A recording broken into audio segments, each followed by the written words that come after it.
咁我哋入門口呢個位置咧有個玄關位喎，大概4尺幾5尺啦。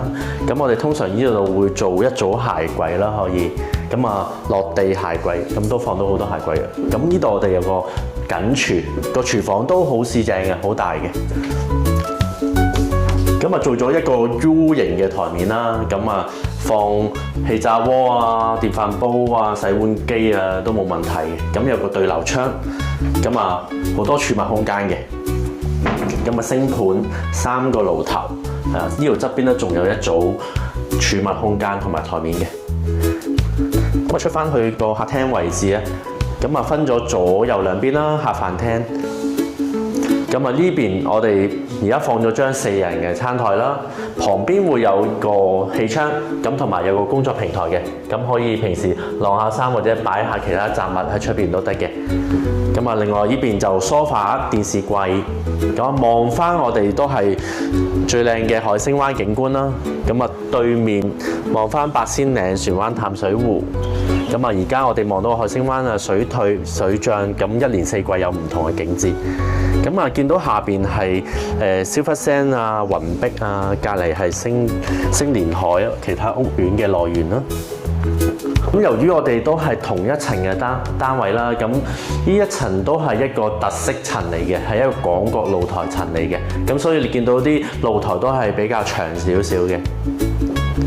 咁同埋我哋今日呢個戶型咧係做緊828尺嘅單位啦，咁係一個2房套再加一個儲物式嘅單位，咁啊都係比較少有嘅一個戶型嚟嘅。咁我哋再嚟睇下走廊嘅位置啦，咁呢度有一個儲物室啦，咁你見到原先嘅業主都兩邊做晒一啲衣櫃啊、儲物空間，都係有窗嘅。如果轉翻做姐姐房啊嗰啲都冇問題嘅。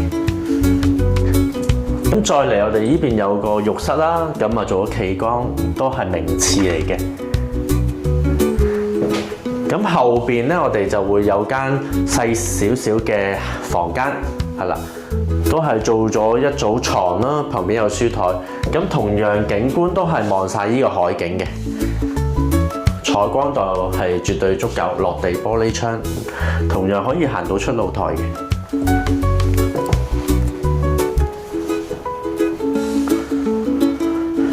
咁啊，再嚟我哋入去主人房度望下咯喎。咁主人房個空間就非常之寬闊啦，因為佢800幾尺做2房。咁啊，呢間主人房係特別大嘅。咁見到可以3邊落床啦。咁呢邊佢就做咗一啲梳妝台啊、衣櫃啊。咁然後我哋行翻出露台，個露台係一個長形嘅露台。咁2間房都連住嘅。